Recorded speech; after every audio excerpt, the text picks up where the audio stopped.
Black hole নামটি অনেকের কাছেই আমাদের পরিচিত এবং ব্ল্যাক হোল নামটি অনেকের কাছেই আমাদের অপরিচিত। কিন্তু এই ব্ল্যাক হোলটি নামটির সাথে অনেক মিস্ট্রি, অনেক অদ্ভুত কিছু জড়িয়ে আছে। অদ্ভুত কিছু সায়েন্স, অদ্ভুত কিছু ল এর এর সাথে জড়িয়ে আছে, বা এর সাথে এমন কিছু মিস্টেরিয়াস জিনিস জড়িয়ে আছে যেটা এখনকার দিনে প্রত্যেকটি যত সায়েন্টিস্ট আছে বা যতজন ফিজিসিস্ট আছে, মহাকাশচারী আছে, সবকেই কী করে অভিভূত করে যে অ্যাকচুয়ালি ব্ল্যাক হোলের পিছনে সায়েন্স কী, ব্ল্যাক হোলের যে সায়েন্স আছে বা ব্ল্যাক হোল যে সায়েন্স মেনে চলে, যা রুলস রেগুলেশন মেনে চলে, সেগুলো বোঝার জন্য বা সেগুলো জানার জন্য প্রত্যেকটা সায়েন্টিস্ট, প্রত্যেকটা মহাকাশচারী, প্রত্যেকটা অ্যাস্ট্রোনমিকে অদ্ভুত হয়ে প্রতীক্ষায় বসে আছে যে কখন তারা এর সম্পর্কে জানবে বা এই বিষয়ে জানতে পারবে। তো সেরকমই অনেক কিছুই আমরা ব্ল্যাক হোল সম্পর্কে জানি না, অনেক কিছুই আমরা ব্ল্যাক হোল সম্পর্কে অলরেডি জানি যে কী সেই জিনিসগুলো বা সেই সায়েন্সটা কী, যেগুলো আমরা জানতে এতটা মুখর হয়ে বসে আছে। তো আজকে আমরা সেটাই জানবো যে ব্ল্যাক হোল কী এবং ব্ল্যাক হোল কখন আমরা মহাকাশে পেলাম, এর সাথে কী কী মিস্ট্রিয়াস জিনিস লুকিয়ে আছে বা এর পিছনে যে সায়েন্স রয়েছে সেটা কি, সেটা আমরা এই ভিডিওতে এখন জানবো।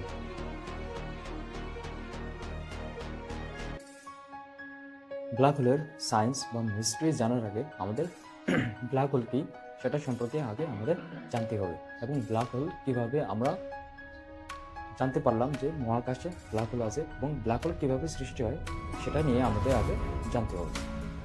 তো প্রথমে যদি আমরা জানি যে ব্ল্যাক হোলের ডেফিনেশন কী হতে পারে বা ব্ল্যাক হোলকে আমরা কীভাবে জানি, তো সিম্পলভাবে তো ব্ল্যাক হোল হলো এমন একটি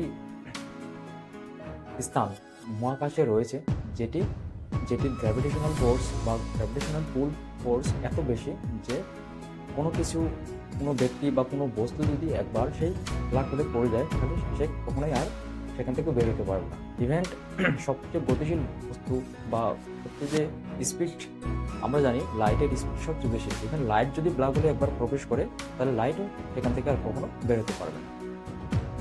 তো ব্ল্যাক হোলের সন্ধান আমরা কীভাবে পেলাম বা ব্ল্যাক হোল যে মহাকাশে রয়েছে সেটার সন্ধান আমরা কীভাবে জানতে পারলাম? তো এটির সন্ধান প্রথমে থিওরিটিক্যালি প্রকাশ করা হয় 1783 সালে একজন ইংলিশ ফিলোসফার। তিনি প্রথম থিওরিটিক্যালি এটা প্রকাশ করেন যে ডার্ক স্টার নামে মহাকাশে কিছু রয়েছে। তো তিনি ব্ল্যাক হোল কনসেপ্টটি তখনও ছিল না, তিনি প্রপোজ করেন যে ডার্ক স্টার নামে মহাকাশে কিছু রয়েছে এবং এটির গ্র্যাভিটেশনাল ফোর্স এত বেশি ইভেন লাইট সেখান থেকে কখনো এসকেপ করতে পারে না। তারপর 1916 সালে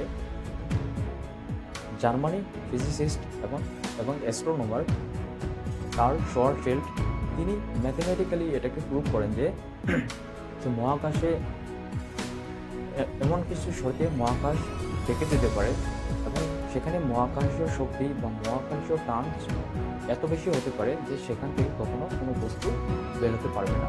তো এটি হলো ব্ল্যাক হোলের মূল বিষয়বস্তু। তো ব্ল্যাক হোলটা আমরা কীভাবে জানতে পারলাম যে পৃথিবীতে বা আমাদের এই মহাকাশে ব্ল্যাক হোল আছে?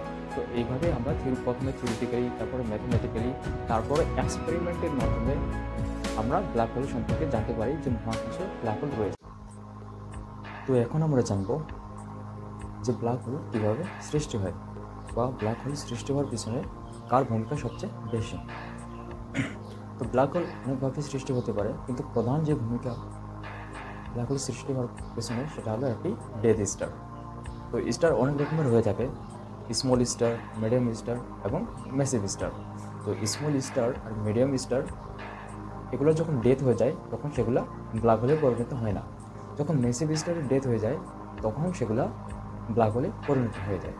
তো এর আগের ভিডিওতে আমি ডিসকাস করেছি যে একটা স্টারের সৃষ্টি কীভাবে হয় এবং কীভাবে সেটা তার লাইফ সাইকেল চলে এবং কীভাবে সেটা ডেথ হয়ে যায় এবং ডেথ হওয়ার পরে কোন কোন স্টারগুলো পসিবিলিটি থাকে ব্ল্যাক হোল হয়ে যাওয়ার। তো আমি এখানে শর্টকাট আলোচনা করছি। যখন একটা ম্যাসিভ স্টারের মধ্যে তার যে ফুয়েল আছে সেটা শেষ হয়ে যায়, তখন তার ভিতরে যে নিউক্লিয়ার এক্সপ্লোশন আছে বা নিউক্লিয়ার ফিউশন আছে সেটা বন্ধ হয়ে যায়। সেই নিউক্লিয়ার ফিউশন বন্ধ হয়ে যাওয়ার কারণে সেখানে গ্র্যাভিটি ফোর্স, বাইরের যে গ্র্যাভিটি ফোর্স আছে সেটা ইনক্রিজ করতে থাকে, এবং ইনক্রিজ হতে হতে একসময় কি সেই যে মেসিভ স্টার আছে সেটা কোলাপস করে যায়, সেটার ভিতরে এক্সপ্লোশন সৃষ্টি হয়ে যায়। তো এক্সপ্লোশনের কারণে সেই মেসিভ স্টারের যে আউটার লেয়ারগুলো আছে সেই আউটার লেয়ারগুলো ডিস্ট্রয় হয়ে যায়, এবং ডিস্ট্রয় হয়ে সেগুলো স্পেসের মধ্যে ছড়িয়ে ছিটিয়ে পড়ে যায়। কিন্তু যে মেসিভ স্টারের যে কোর অংশটা আছে সেই কোর অংশটা অত্যন্ত আমার ডেন্সিটি অনেক বেশি থাকার কারণে সেই কোর অংশটা এক জায়গাতে থাকে, এবং কোর অংশটা ধীরে ধীরে কি যখন নিউক্লিয়ার ফিউশন বন্ধ হয়ে যায় তখন সেটা ধীরে ধীরে ঠান্ডা হতে থাকে। তো ঠান্ডা হতে হতে এক সময় সেটার মধ্যে কি এক রকমের এক্সপ্লোশন সৃষ্টি হয়। এখন এক্সপ্লোশন যখন সৃষ্টি হয় বা সেটা যখন একসাথে কোলাপস করে যায়, তো কোলাপস করার কারণে সেটা ধীরে ধীরে সিঙ্গুলারিটির দিকে যেতে শুরু করে। তো সিঙ্গুলারিটির দিকে যখন সেটা যায়, যখন সেটা সিঙ্গুলারিটি হয়ে যায়, তখন সেটার মধ্যে যে গ্র্যাভিটেশনাল ফোর্স আছে সেই গ্র্যাভিটেশনাল ফোর্সটা ইনফিনিটি হয়ে যায়। তো এই জন্য সেখানে এত বেশি গ্র্যাভিটেশনাল ফোর্স বা গ্র্যাভিটেশনাল শক্তি এত বেশি যে সেটার ভিতরে যদি কেউ একবার প্রবেশ করে, কোনো ব্যক্তি, কোনো বস্তু, সে কখনো সেখান থেকে বের হতে পারবে না, কারণ তার গ্র্যাভিটেশনাল ফোর্স হলো ইনফিনিটি। এই জন্য সেখান থেকে কোনো কিছু বের হতে পারে না। ইভেন লাইট যদি সেখানে একবার প্রবেশ করে সেই লাইটও সেখান থেকে বের হতে পারে না। কিন্তু এই সিঙ্গুলারিটি কি? তো সিঙ্গুলারিটি হলো একটি পয়েন্ট বা একটি বিন্দু যেটার কোনো আয়তন থাকে না বা যেটার কোনো ভলিউম থাকে না, যে একটি মেসিভ স্টার, সেই একটি মেসিভ স্টারের মাস সেই সিঙ্গুলারিটিতে পরিণত হয়ে যায়। একটি মেসিভ স্টারের মাস কত হতে পারে যেটা আমাদের কল্পনারও বাইরে।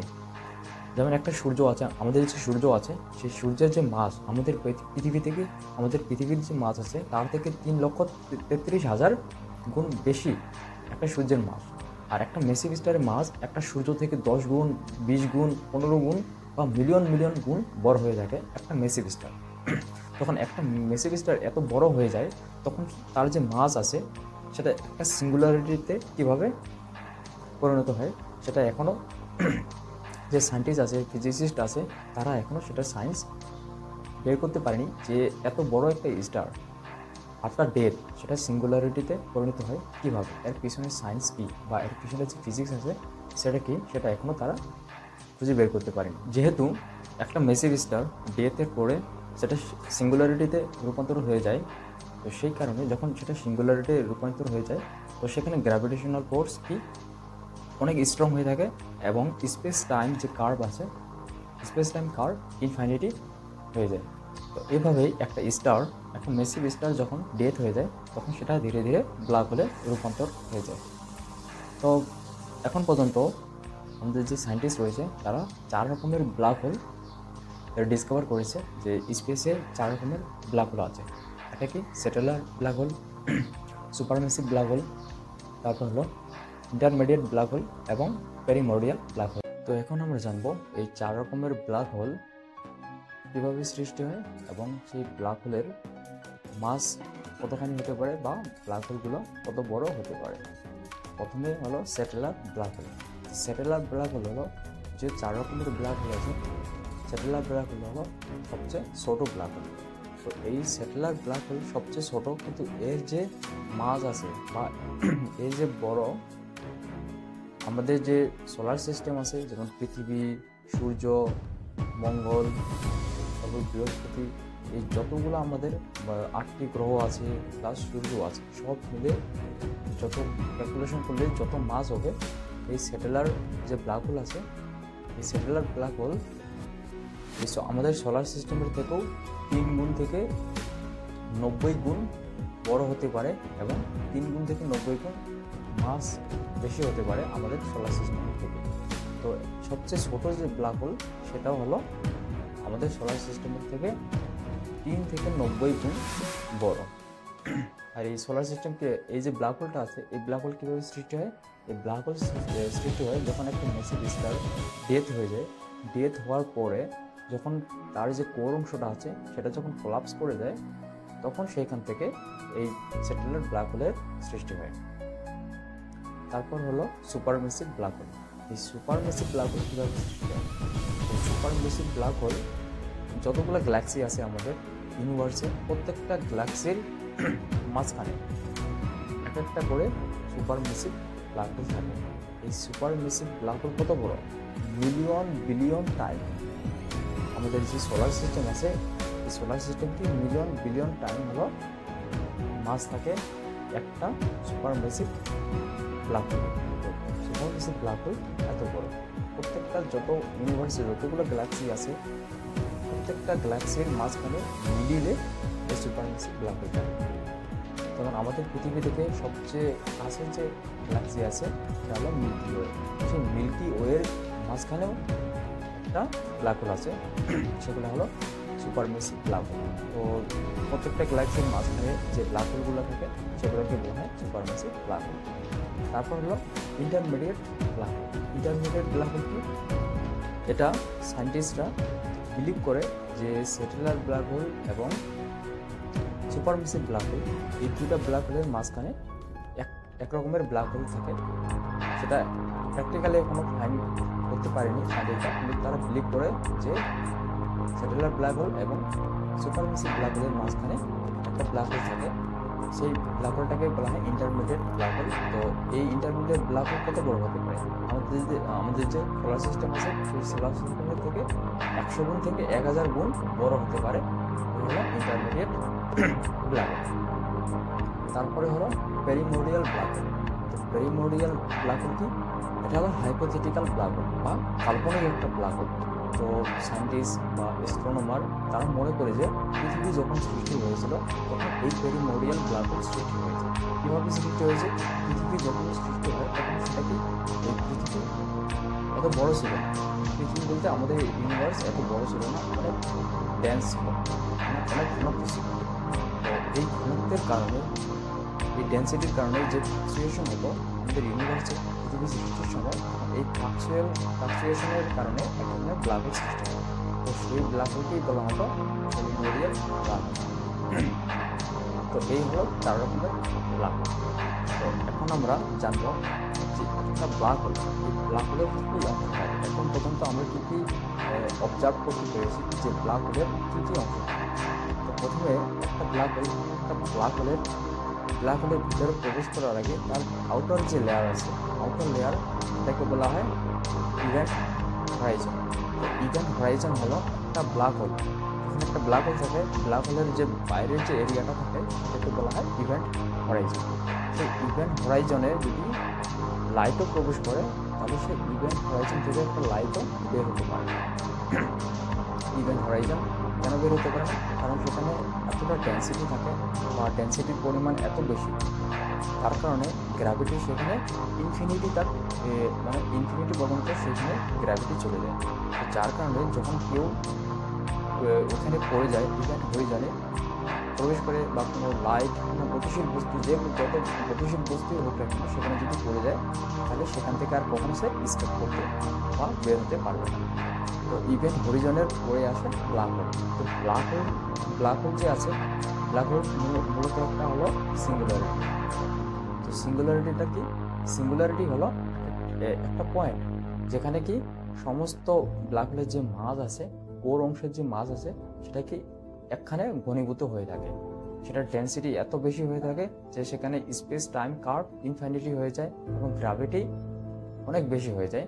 সেখানে সেই সিঙ্গুলারিটিতে কেউ একবার পড়ে গেলে সে আর কখনো বের হতে পারবে না, সেখানে তার মৃত্যু অনিবার্য।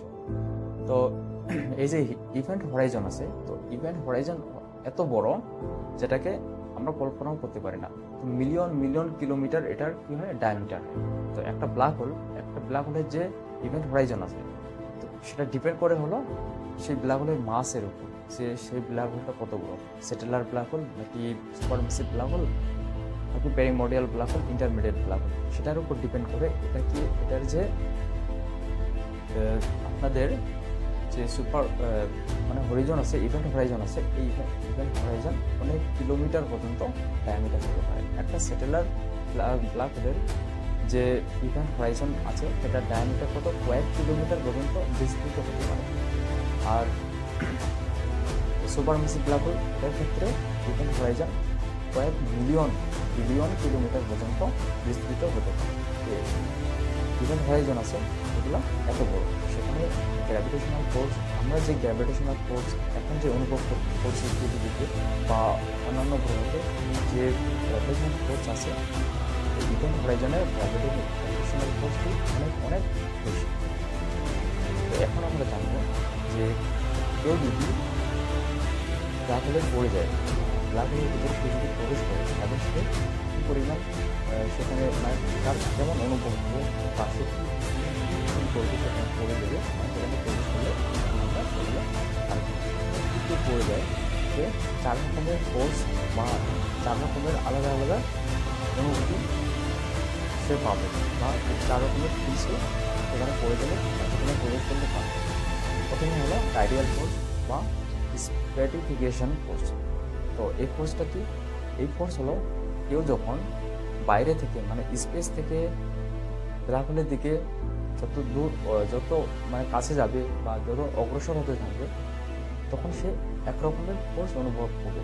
মনে করে একজন ব্যক্তি সে ব্ল্যাক হোলের দিকে যাচ্ছে, তো ব্ল্যাক হোল আছে এবং সে কি করছে, তার পা প্রথমে ব্ল্যাক হোলের দিকে যাচ্ছে এবং তার মাথাটা উপরে আছে, মানে ব্ল্যাক হোল থেকে পাগুলো তার কাছাকাছি আছে এবং তার যে উপরের যে মাথা আছে সেটা ব্ল্যাক হোল থেকে একটু উপরে আছে।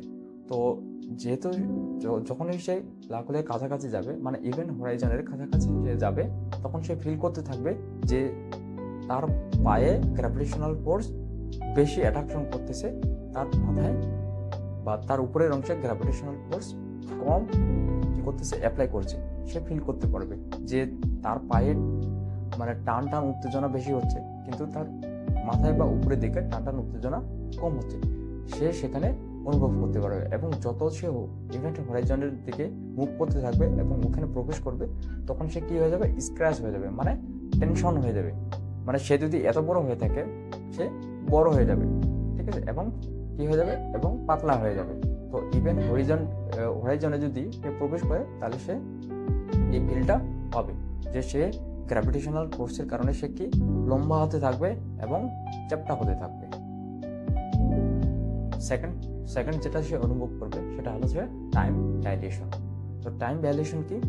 টাইম ডাইলেশন হলো এখন পৃথিবীতে আমাদের যে সময় চলতেছে বা যেভাবে আমাদের সময় সামনের দিকে এগিয়ে যাচ্ছে, কেউ যদি ব্ল্যাক হোলে প্রবেশ করে তাহলে তার কাছে সময়টা কম হয়ে যাবে। আমাদের পৃথিবীতে 1 ঘন্টা যখন আমরা অতিক্রম করব তখন আমরা ব্ল্যাক হোলে হয়তো বা কয়েক সেকেন্ড অতিক্রম করব। ব্ল্যাক হোলে যদি আমরা কয়েক সেকেন্ড বা কয়েক বছর যদি আমরা অতিক্রম করি বা অতিক্রম করার পর যদি আমরা কোনোরকমভাবে পৃথিবীতে ফিরে আসি তো তখন দেখবো যে পৃথিবীতে কয়েক বছর চলে গেছে। সাপোজ আমি যদি একটা এক্সাম্পল দিই, মনে করি যে ব্ল্যাক হোলে কেউ যদি প্রবেশ করে তো সে ব্ল্যাক হোলে তার সেখানে সে যদি ঘড়ি নিয়ে যায়, সে যদি ঘড়িতে দেখে যে সে 1 বছর সেখানে অতিক্রম করেছে এবং 1 বছর অতিক্রম করার পরে সে ব্ল্যাক হোল থেকে আবার পৃথিবীতে চলে আসে, তখন সে দেখবে যে পৃথিবীতে 50 বছর হয়তোবা অতিক্রম করে গেছে বা তারও বেশি হয়তোবা অতিক্রম করে যেতে পারে। তো এতটা টাইম ডাইলেশন, এটাকে বলা হয় টাইম ডাইলেশন, মানে টাইম স্লো হয়ে যাওয়া। তো এই নিয়ে একটা মুভি আছে, ইন্টারস্টেলার মুভি। তো এটা যদি আপনারা কেউ দেখে থাকেন তাহলে দেখবেন যে এই মুভির শেষে যখন একজন অ্যাস্ট্রোনমার ব্ল্যাক হোলে প্রবেশ করে বা ব্ল্যাক হোলে প্রবেশ করতে চায় তখন সে সেখানে কয়েক বছর মাত্র সেখানে অতিবাহিত করে এবং সে এসে দেখে তার যে ছোট্ট মেয়েটা ছিল সেই ছোট্ট মেয়েটা একদম বৃদ্ধ হয়ে গেছে। বৃদ্ধ হয়ে সে হসপিটালের বেডে শুয়ে আছে, কিন্তু সে তখনও কি আছে, ইয়ং ছিল, মানে সে মাত্র কয়েক বছর অতিক্রম করেছে সেই ব্ল্যাক হোলে। তো ব্ল্যাক হোলে পড়ে গেলে যে টাইম ডাইলেশন আছে সেটাকে অনুভব করা যায় যে সেখানে টাইম সেখানেও স্লো হয়ে যায়। এই হলো সেকেন্ড ফিল, মানে কেউ যদি ব্ল্যাক হোলে পড়ে যায় বা প্রবেশ করে তাহলে সে সেখানে টাইম ডাইলেশন অনুভব করবে। সেখানে যদি সে 1 বছর থাকে, 1 বছর থাকার পরে যদি পৃথিবীতে ফিরে আসে তাহলে সে দেখবে পৃথিবীতে 50 বছর বা 100 বছর অতিক্রম করে গেছে। তারপর 3 নম্বর ফিল হলো কি? 3 নম্বর ফিল বা 3 নম্বর অনুভব কেমন হবে? যখন সে ইভেন্ট হরাইজন ক্রসিং করে সিঙ্গুলারিটির দিকে প্রবেশ করতে থাকবে তখন সে কেমন ফিল করবে? তখন সে ফিল করবে সে যতটা ওখানে গ্র্যাভিটেশনাল ফোর্সের কারণে যে অনুভূতি হতো ইভেন্ট হরাইজনে, তার থেকেও গ্র্যাভিটেশনাল ফোর্স সিঙ্গুলারিটির দিকে অনেক বেশি হয়ে থাকে, এবং সেখানে স্পেস তারপর টাইম যে কার্ভ আছে সেটা ইনফাইনিটি হয়ে যায়, মানে সেখানে টাইম একবারে জিরো হয়ে যায়। তারপর সিঙ্গুলারিটিতে এসে যখন প্রবেশ করে তখন সে কি অনুভব করবে বা কি অনুভব করতে পারে, সে যদি একবার কেউ যদি সিঙ্গুলারিটিতে প্রবেশ করে, সেটা এখনও সায়েন্টিস্টরা বের করতে পারেনি, কারণ সিঙ্গুলারিটি কোনো ফিজিক্সের ল মেনে চলে না। বা আমরা যে ফিজিক্সের ল জানি বা ফিজিক্স আমরা পড়ি, বা যে ম্যাথমেটিক্স বা কসমোলজি, অ্যাস্ট্রোনমি, যতগুলোই আমরা ফর্মুলা জানি বা যেগুলো আমরা অ্যাপ্লাই করে থাকি আমাদের দৈনন্দিন জীবনে, যে সিঙ্গুলারিটির ভিতরে সেই ফর্মুলাগুলো বা সেই লজিক, সেই ফর্মুলা, সেই ফিজিক্স কোনো কিছুই কাজ করে না, কারণ সিঙ্গুলারিটি ফিজিক্সের নিয়মের বাইরে। তো একবার যদি কেউ সিঙ্গুলারিটিতে প্রবেশ করে, তাহলে সেখানে তার কি অবস্থা হবে বা কী রকমের সেই ফিল বা অনুভূতি তার হবে, সেটা এখনও সায়েন্টিস্টরা প্রমাণ করতে পারেনি বা বের করতে পারেনি, যে সিঙ্গুলারিটিতে প্রবেশ করলে কীভাবে সে সেখানে সার্ভাইভ করতে পারবে বা সেখানে সে কেমন ফিল বা কেমন অনুভূতি তার হবে। তো এই হলো ব্ল্যাক হোল। তো ব্ল্যাক হোলের প্রথম কথা, ব্ল্যাক হোলে যদি কেউ প্রবেশ করে বা কোনো বস্তু বা কোনো ব্যক্তি যদি প্রবেশ করে, তাহলে সেখান থেকে সে কখনোই বের হতে পারবে না। তারপর সেখানে যদি আনফর্চুনেটলি কেউ যদি প্রবেশ করে, তাহলে সে আর কখনোই বেঁচে ফিরবে না, কারণ সেখান থেকে সে কখনো বের হতে পারবে না, কারণ সে সেখানে বাঁচবে কি বাঁচবে না সেটা তো পরের কথা, কিন্তু সেখান থেকে সে কখনোই বের হতে পারবে না। তো আশা করি আপনারা বুঝতে পারছেন যে ব্ল্যাক হোল কী, কীভাবে সৃষ্টি হয় এবং ব্ল্যাক হোলের ভিতরে কী কী আছে, এবং ব্ল্যাক হোলে যদি কেউ পড়ে যায় তাহলে আমরা সেখান থেকে কখনোই বের হতে পারবো না, এবং ব্ল্যাক হোলে কেউ পড়ে গেলে সেখান থেকে কেন সে বের হতে পারবে না বা বের হতে পারে না, বা লাইটও ইভেন বের হতে পারে না সেখান থেকে কেন, সেটা সব কিছু হলো গ্র্যাভিটির কারণে। এখানে গ্র্যাভিটেশনাল ফোর্স এত বেশি যে যার কারণে কোনো কিছু সেখানে এসকেপ করতে পারে না। আশা করি আপনাদের ভালো লাগছে, ভালো লাগলে অবশ্যই লাইক কমেন্ট শেয়ার করবেন, আর যদি নতুন হয়ে দেখেন তো অবশ্যই সাবস্ক্রাইব করবেন।